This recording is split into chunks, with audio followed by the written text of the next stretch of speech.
Whenever you browse the web, your browser and server communicate using HTTP. This protocol is entirely text-based, exchanging highly structured requests and responses. Let's break down these raw messages. An HTTP request begins with a request line, containing the method, like GET, the target path, and the protocol version. Next are the header lines, providing metadata like host and user agent. Finally, an empty line separates these headers from the optional entity body, where data is sent to the server. Two primary request methods are GET and POST.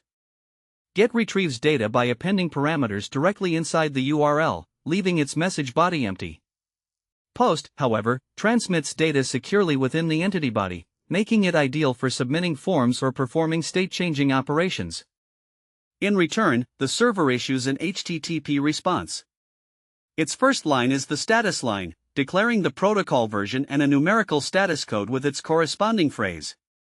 Similar to requests, header lines follow, succeeded by an empty line, and then the actual payload, such as an HTML file.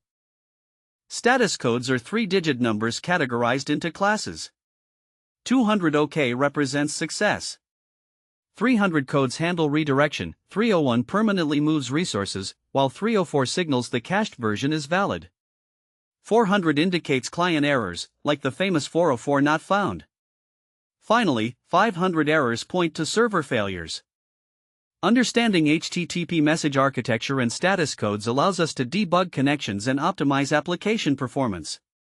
From basic GET requests to status updates, this text-based exchange forms the backbone of the web.